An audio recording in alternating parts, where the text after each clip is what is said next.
Célio, encore Célio, encore Célio, encore Célio.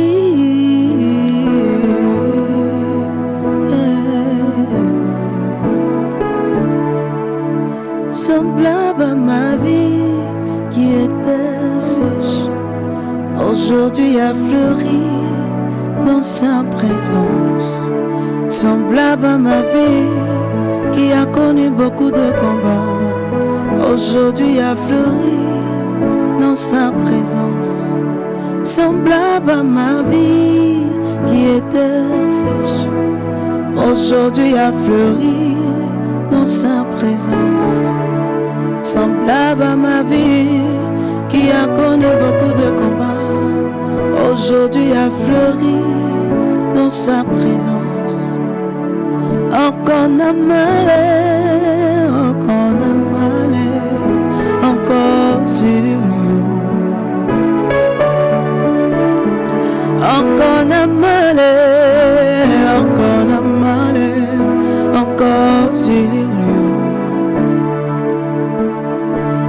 Je ne chante pas pour chanter, mais je chante parce que dans ma vie, j'ai rencontré un homme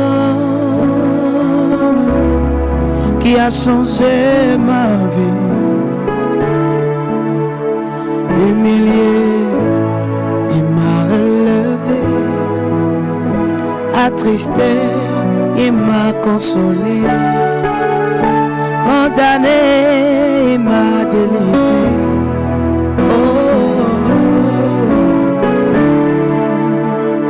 Semblable à ma vie qui était sèche, aujourd'hui a fleuri dans sa présence. Semblable à ma vie qui a connu beaucoup de combats, aujourd'hui a fleuri dans sa présence. Oui, je l'ai trouvé, oui, je l'ai trouvé, oui, je l'ai trouvé. J'ai trouvé Jésus, oui, je l'ai trouvé, oui, je l'ai trouvé, oui, je l'ai trouvé.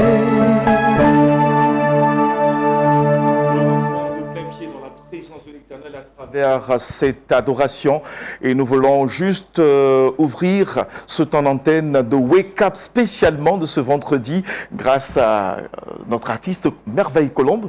Que Dieu te bénisse. Et puis la team présente également, sans oublier de saluer Harry, de saluer également Mathie. Harry, bonjour. Bonjour Madi, on a tellement bien commencé. Voilà, j'aurais bien voulu qu'on continue jusqu'à la fin. C'est clair. On est obligé de respecter le protocole de cette émission. Bonjour Madi, bonjour à tout le monde, que Dieu vous bénisse.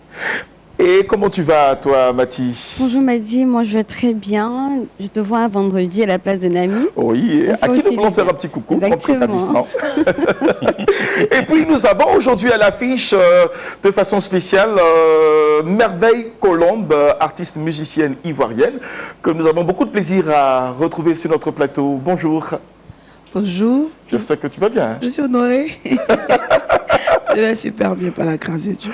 Amen. Avec ça, nous aurons tout à l'heure le temps d'échanger autour de ton actualité, n'est-ce pas? Et puis encore, être bercé dans les méandres de la volonté de Dieu à travers ses cantiques. Par la grâce de Dieu. Et puis, saluons également Samuel Oraolam. Que Dieu te bénisse. Et terminons avec notre pasteur officiant sur Wake Up, le pasteur Nassé Fernand. Bonjour, pasteur. Bonjour, Madi. Bonjour, Harry. Bonjour. C'est ça, Mathieu, bonjour. Bonjour. C'est Colombe. Merveille Colombe. Merveille Colombe. Quel joli nom. Voilà donc les salutations de notre pasteur qui ouvre ainsi le chant à cette matinale et nous voulons juste prier le Seigneur avec Mathie. Notre Père, nous te bénissons pour ces moments. Nous avons déjà introduit, nous savons que tu es là, que toute la gloire te revienne au nom de Jésus. Amen. Quand bien même nous aurons un vendredi particulier en louange et en adoration, nous ne manquerons pas de méditer, car c'est cela l'essentiel aussi pour notre âme. Allons donc ouvrir la méditation ce matin.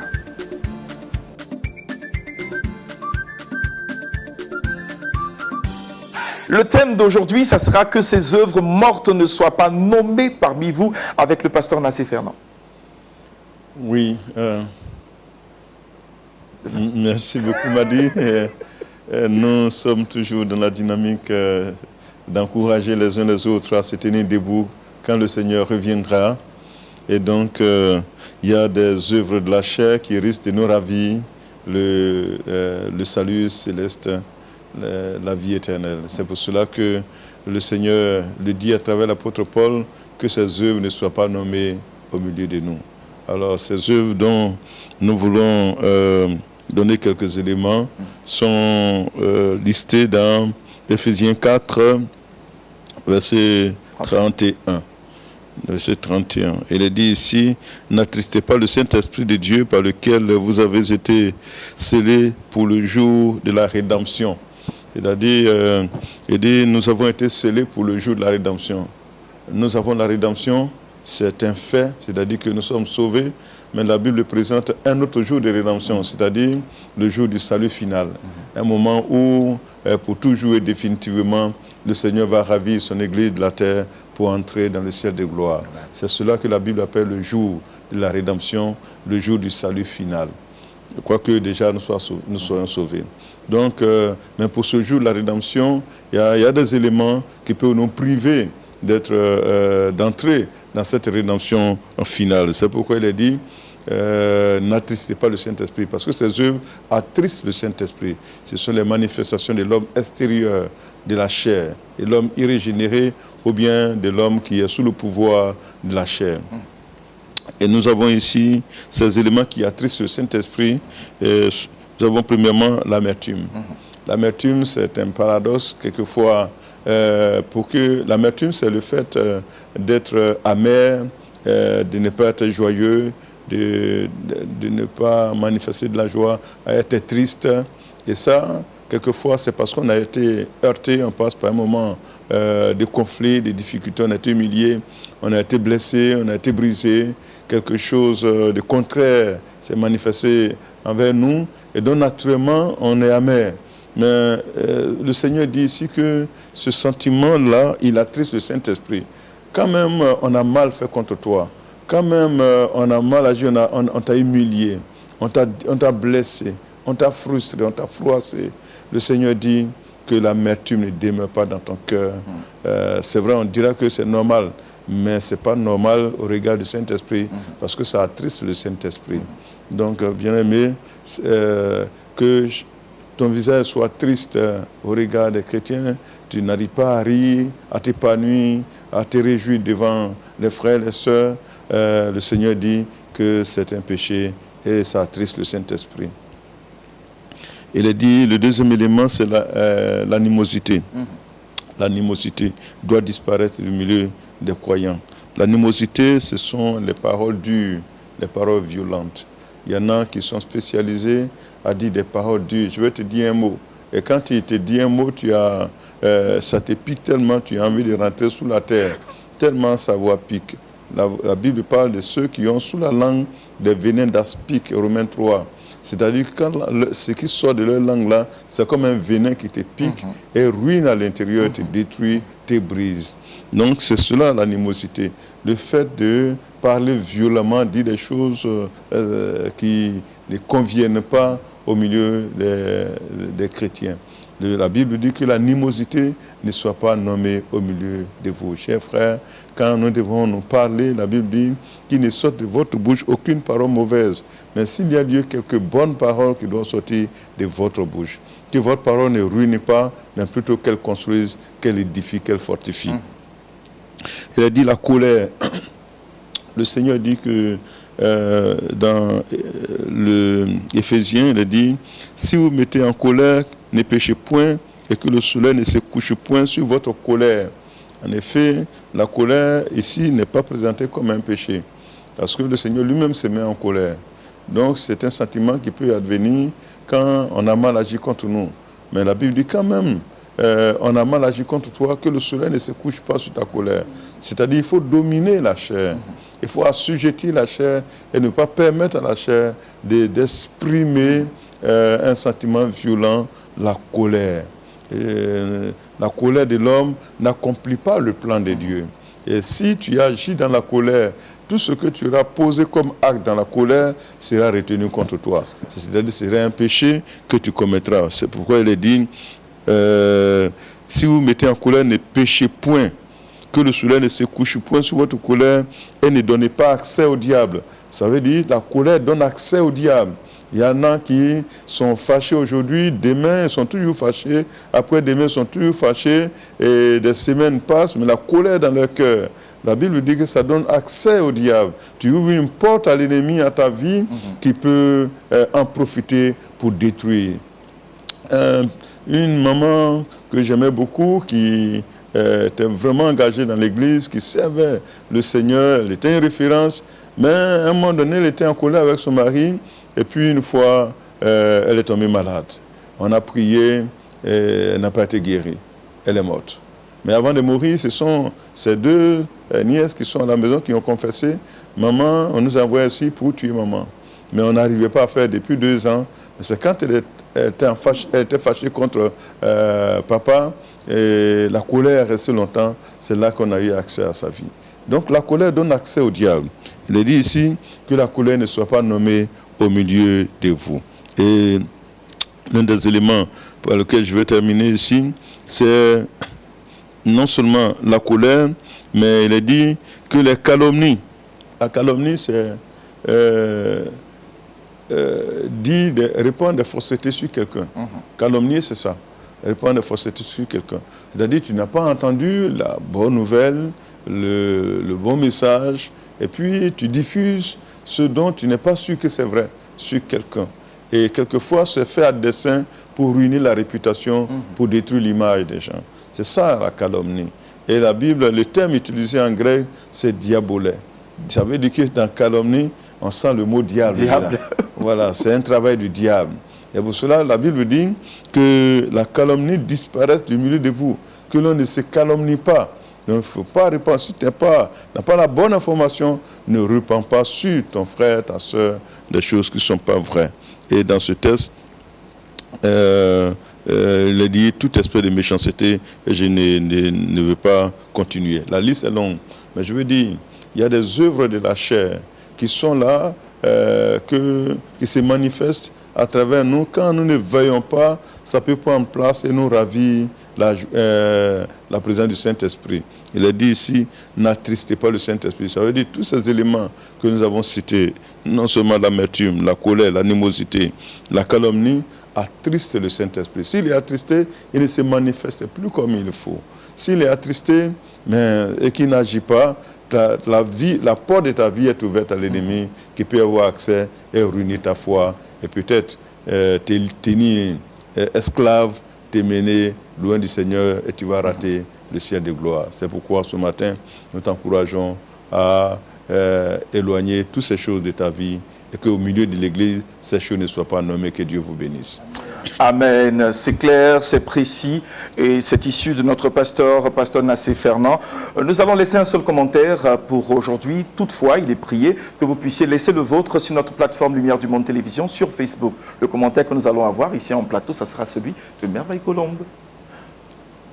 Merveille, à travers déjà ce que tu as pu entendre, quelle est donc la réaction, le commentaire que tu peux en faire? On parle de méditation.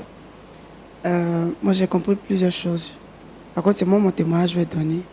À l'époque, j'étais très colérique. Je ne laissais rien passer.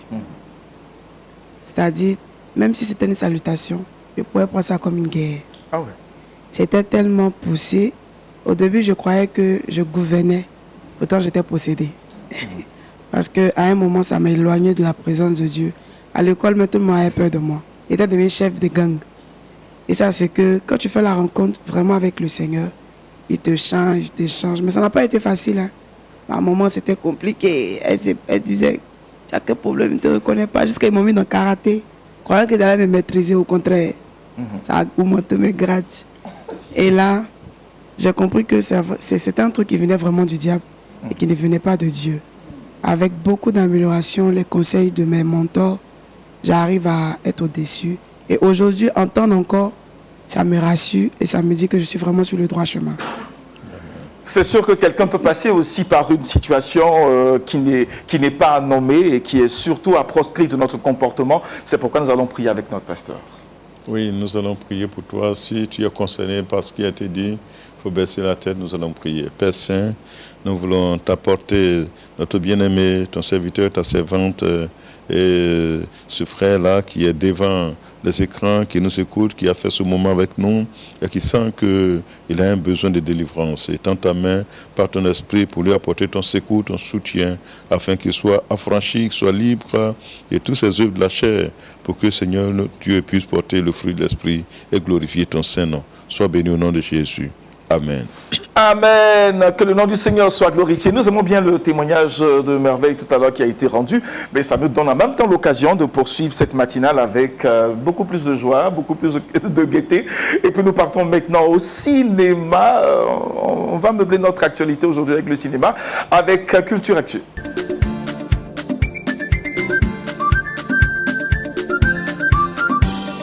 Cinéma, à l'épreuve du feu.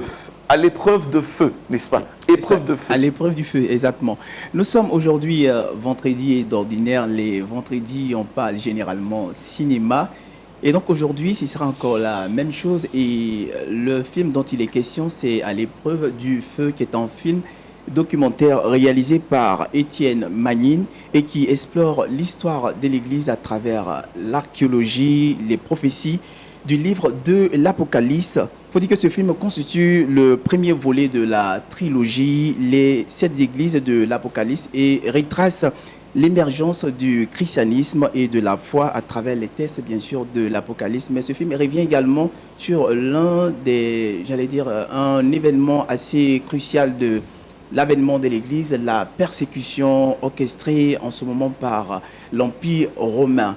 Et donc, ce réalisateur, il faut dire qu'il a vraiment cette habitude de faire des productions cinématographiques. Il est même spécialiste dans la production documentaire, spécialiste également dans la réalisation des courts-métrages et tout ce qui est à caractère chrétien. Donc, je vais préciser qu'il est lui-même chrétien. Et donc, il a voulu vraiment pousser sa réflexion, chercher à comprendre pourquoi, sinon qu'est-ce qui a inspiré le livre de l'Apocalypse. Et donc, je vais citer tout de suite les personnes qui ont contribué à la réalisation de ce film documentaire. Il y a des historiens, il y a également des archéologues qui ont participé, sans oublier des théologiens, afin d'apporter beaucoup plus d'éclairage et de précision dans la reconstitution des faits. Et donc, j'ai juste une petite bande-annonce pour vous, afin de vous plonger dans cet univers de ce film. Le film dont il est question, c'est À l'épreuve du feu.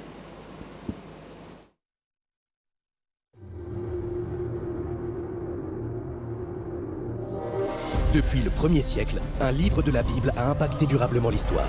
Le livre de l'Apocalypse et ses étranges prophéties. L'apôtre Jean eut une révélation du Christ qu'il consigna dans ce livre lors de son exil sur l'île de Patmos. Les prophéties qu'il contenait furent adressées à 7 églises d'Asie mineure qui reçurent chacune une mystérieuse lettre. Je décide d'enquêter pour comprendre ce que représentent ces 7 églises. Quel est le message qui leur est adressé ? Malgré ces récits effrayants, l'Apocalypse devint une source d'espoir pour les chrétiens, depuis l'oppression impériale romaine et au travers des siècles. Jusqu'à la période Constantine, l'Église a subi plusieurs vagues de persécutions où de nombreux chrétiens trouvent la mort. Mon enquête va me conduire de l'île de Patmos, dans la mer Égée, jusqu'en Turquie, l'ancienne Asie mineure, terre des puissantes cités antiques d'Éphèse, de Smyrne et de Pergame. Que vais-je découvrir de l'histoire de ces premiers chrétiens ? Qu'étaient-ils prêts à endurer pour suivre leur maître Jésus-Christ? Qu'en est-il de la persécution religieuse dans le monde d'aujourd'hui? Découvrez combien le message de l'Apocalypse est saisissant d'actualité pour notre génération. Et vous, seriez-vous prêt à tenir ferme face à l'épreuve du feu?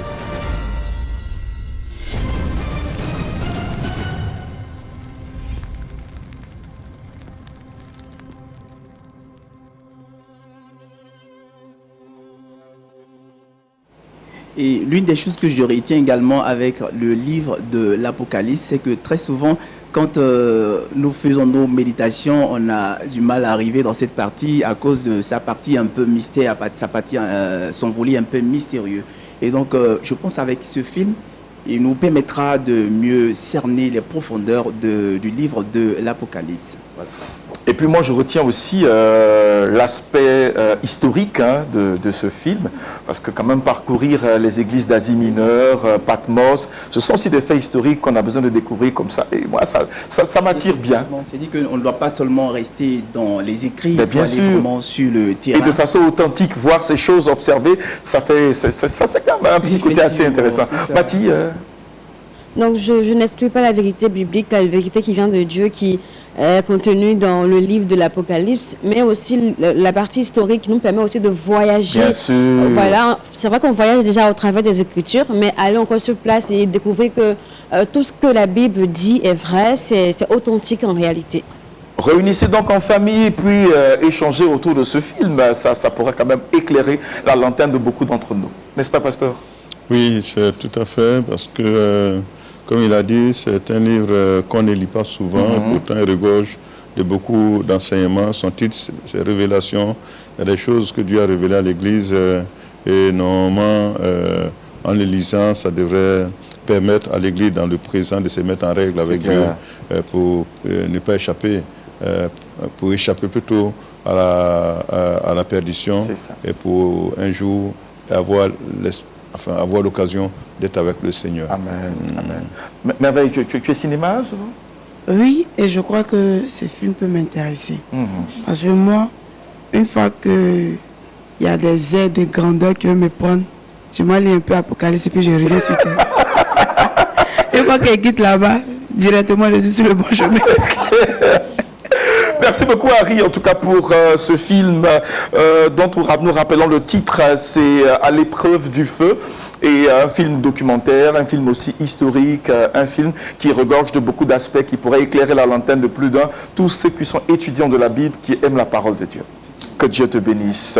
Partons à la vidéo du jour. Aujourd'hui est vendredi, on parle artiste et on reste artiste. On part découvrir un artiste hyper doué qui se sert d'un stylo à billes, stylo bic comme on le dit communément, pour faire des œuvres artistiques, mais de... Je vous laisse observer vous-même.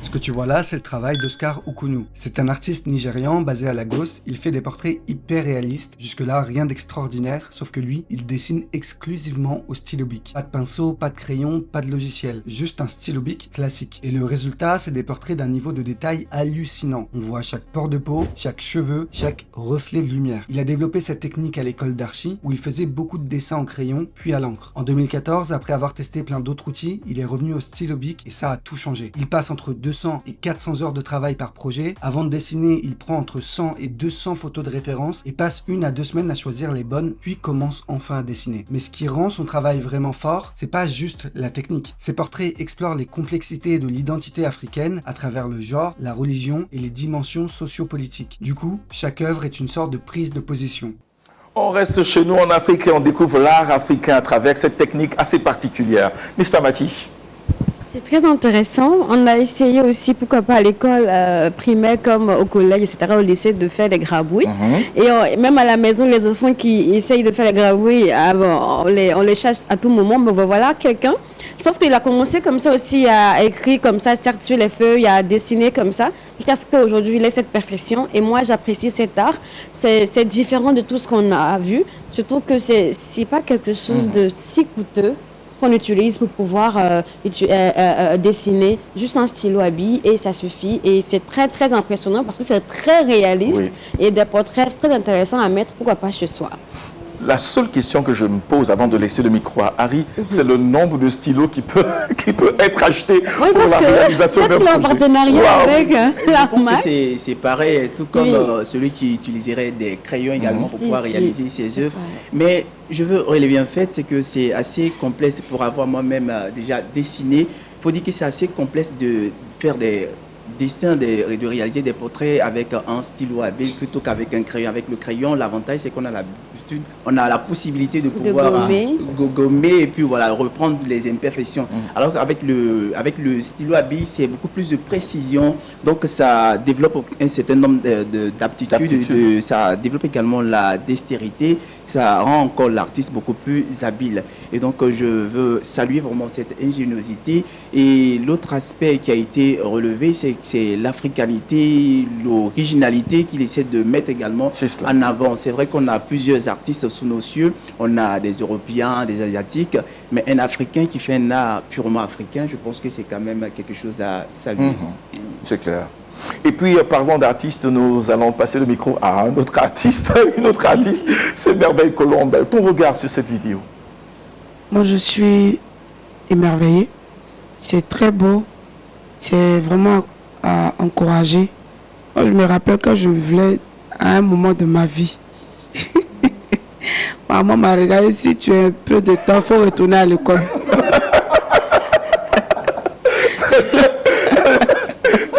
Donc, voir ça, c'est vraiment encouragé. Pasteur. Oui, je pense que ce matin, on a eu droit à des gens qui sont hyper doués. Voilà, cet homme, il est vraiment doué. Doué parce que faire de tels dessins sans jamais chercher à gommer quelque chose, il est vraiment doué. Il est vraiment doué. Il faut bénir le Seigneur. Avec toute la technicité autour. Oui. Réagissez donc sur notre plateforme pour laisser votre commentaire. Si vous avez bien envie, évidemment, de partager votre réaction par rapport à cette vidéo du jour. Maintenant, on part à l'affiche.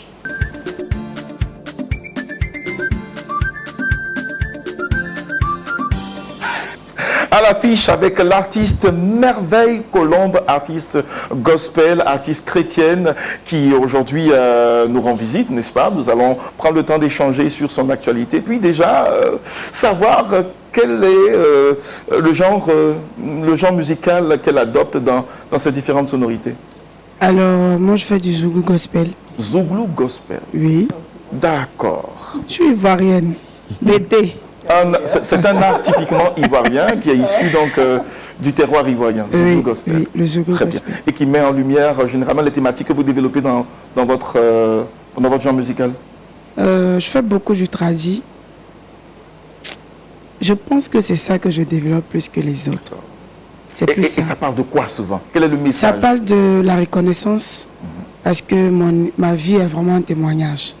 Donc ça parle de la reconnaissance, l'amour de Dieu, et comment se rapprocher plus du Seigneur. Et ça dure depuis combien de temps, le Zouglou gospel? Depuis 5 ans. Mon premier single est sorti en 2020. Donc depuis 5 ans, si j'ai pas mis. Et de 2020 à maintenant, combien de singles? Plus de 10. Plus de 10. Oui. D'accord, très bien. Et puis, Merveille Colombe chante depuis quand? Depuis combien de temps? Depuis ma première scène, j'avais 6 ans et c'était à Trècheville. Et c'est jusqu'à aujourd'hui? Je me rappelle, on m'avait soulevé même comme ça, parce qu'on ne me voyait pas, qui chantait. Et jusqu'à aujourd'hui, le Seigneur est fidèle. Quelle est l'actualité de Merveille Colombe aujourd'hui sur scène, aujourd'hui qui parcourt les hameaux pour prêcher l'évangile à travers la musique? Actuellement, je suis en studio pour faire sortir 2 nouveaux singles pour la gloire de Jésus. Et je prépare aussi un concert pour la fin de l'année. Un concert pour la fin de l'année? Oui. Et on espère que... Mais j'appelle ça plus une rencontre. On espère que Lumière du Monde Télévision aura l'exclusivité quand même. Avec plaisir. Allez, sans plus tarder, laissons soin au Seigneur de parler à travers les lèvres de Merveille Colombe, à travers un cantique.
que ça ne te plaît pas? Qui tu les marabouts, féticheurs, les sorciers. Allons à l'essentiel, oh, c'est Jésus qui est bon. Il est doux, doux. Attends, toi-même regarde ma vie, oh. Est-ce que ça ne te plaît pas? Pardon qui tu les marabouts, féticheurs, donc béret, oh. Allons à l'essentiel, oh, c'est mon Dieu qui est bon.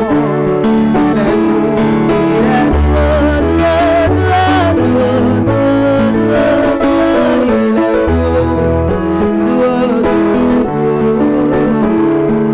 Pour ta vie chrétienne, mon Jésus, il est doux, doux, doux, doux,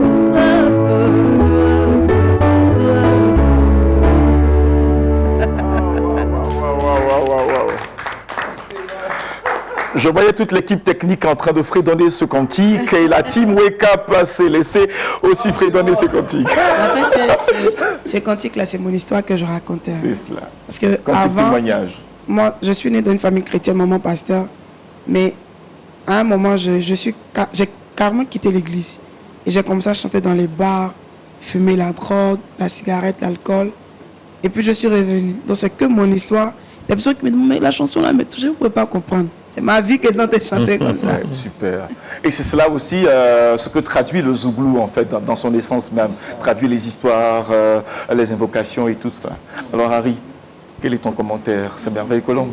Oui, il faut dire que ça se passe de commentaires. Toutes les fois qu'elle prend le micro, on est tout de suite, on est forcément édifié. On sent tout de suite cette empreinte de l'Esprit Saint dans sa voix, dans ce qu'elle véhicule, à travers vraiment toutes ses prestations. Je vais juste bénir le Seigneur pour sa vie.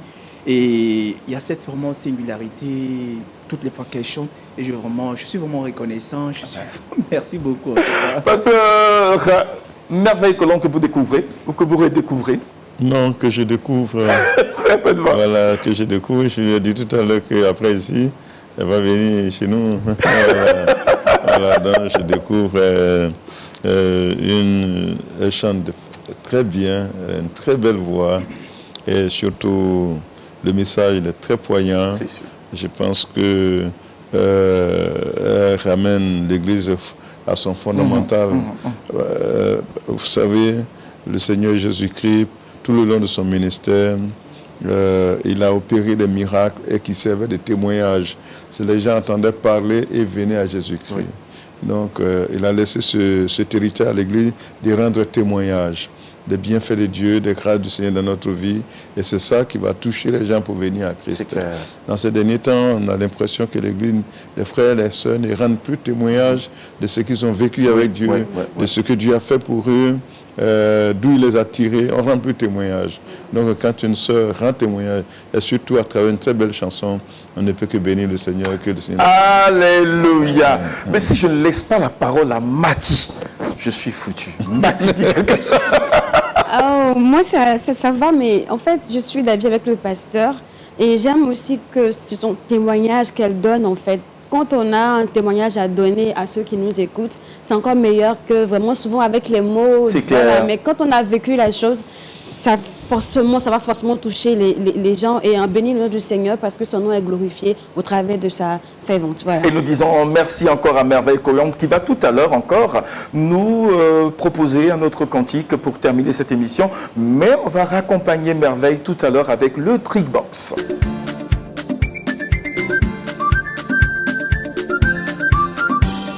Trickbox pour un geste simple pour protéger les boucles d'oreilles en or. De quoi il s'agit, Mati?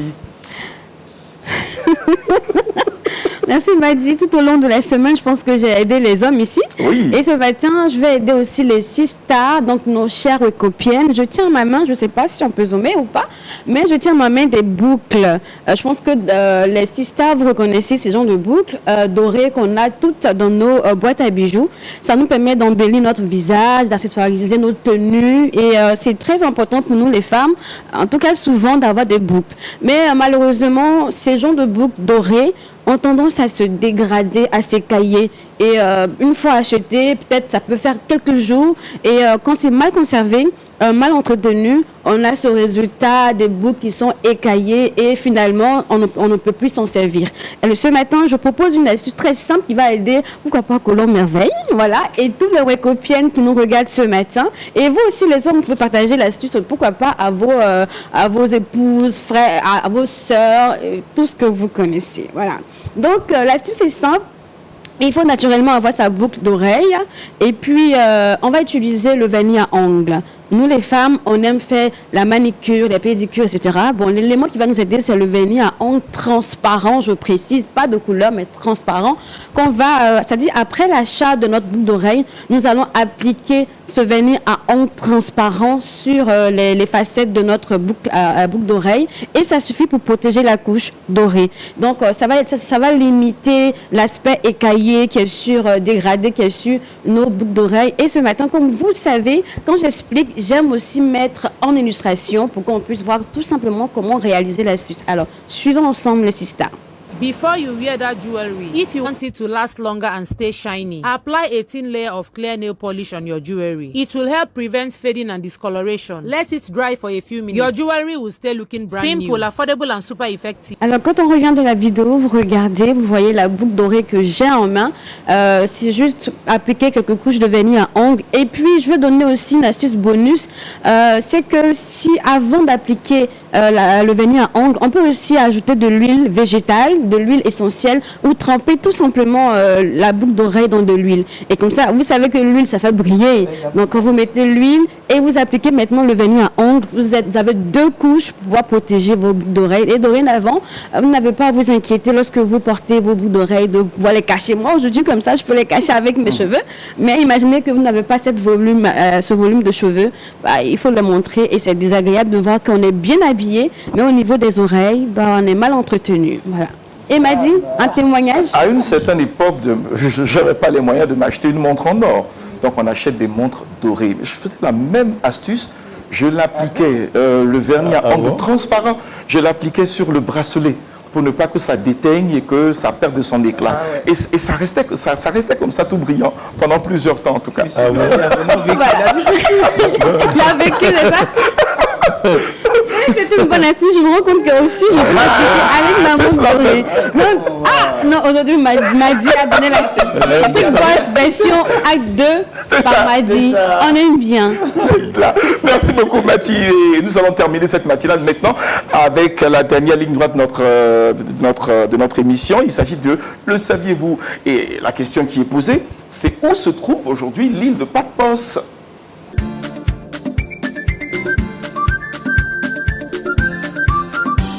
Oui, où se trouve aujourd'hui l'île de Patmos. Mais il faut déjà relever que l'île de Patmos a été mentionnée pour la première fois dans le livre de l'Apocalypse. Et cette île-là, j'allais dire, a été le dernier retranchement de l'apôtre Jean, le lieu où il a déjà même écrit le livre de l'Apocalypse. Il faut donc dire que l'île de Patmos est située en Grèce, dans la mer Égée, précisément dans l'archipel du Dodécanèse, au nord-est de la Crète et proche des côtes turques.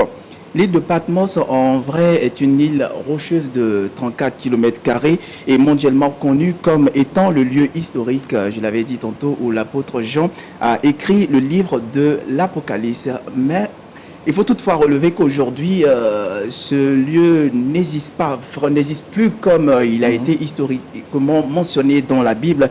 Il abrite aujourd'hui un site historique qui est nommé le centre historique Chora, fondé en 1088 et composé du monastère de Saint-Jean et de la grotte de l'Apocalypse dédiée. Tous ces édifices sont dédiés toujours à l'apôtre Jean pour ce qu'on sait, pour avoir vraiment écrit le livre de l'Apocalypse. Et aujourd'hui, c'est un lieu de pèlerinage, un lieu d'enseignement qui est heureusement classé au patrimoine mondial de l'UNESCO. Une façon de dire que nous sommes certes attachés aux écrits bibliques, mais côtoyer, sinon arriver à vérifier tout cela de manière pratique, ça ne fait qu'apporter en plus à notre foi. Et donc l'île de Patmos existe bel et bien, et c'est au niveau de la Grèce. Super. Pasteur, contribution. Oui, je crois que, comme il le dit, la Bible révéler des sites dans lesquels l'histoire s'est déroulée. Et pour nous aujourd'hui, c'est une façon de prouver l'authenticité de la Bible quand on réalise que ce dont a parlé la Bible il y a plus de 2000 ans existe bel et bien. Alors, les sites dont parle la Bible, on les découvre. Les archéologues vont aller découvrir les piscines, les puits, et tous ces éléments-là. Donc, quand on sait que l'île où l'apôtre Paul a écrit l'Apocalypse est bel et bien là et existe, c'est encore une preuve que la Bible est vraie. Amen. Amen. Que notre Dieu soit glorifié. Et puis, nous allons clore ce moment par notre verset boussole. Nous retenons ce matin Éphésiens 4, le verset 32 qui nous dit « Soyez bons les uns envers les autres, compatissants, vous pardonnant réciproquement comme Dieu vous a pardonné en Christ. » Aujourd'hui et vendredi, nous nous préparons à rentrer dans la présence de Dieu. Les différents cultes s'ouvrent à nous. Il faut déjà préparer son cœur et nous allons le faire ici en louange, en adoration avec Merveille Colombe accompagné par Samuel Oraolam. Que Dieu nous bénisse et bonne suite des programmes sur les antennes de Lumière du Monde Télévision, sans oublier de prendre rendez-vous avec le culte ici sur ALM TV, à Lumière du Monde Télévision. Merveille Colombe, qu'on peut retrouver sur les plateformes de téléchargement, sur les différents sites, n'est-ce pas? Facebook, Instagram, YouTube, TikTok. Très bien, très bien. Et nous avons l'honneur ici de l'écouter, de l'entendre et surtout de nous laisser entraîner dans la présence de Dieu. Merveille Colombe et bonne suite des programmes sur Lumière du Monde Télévision.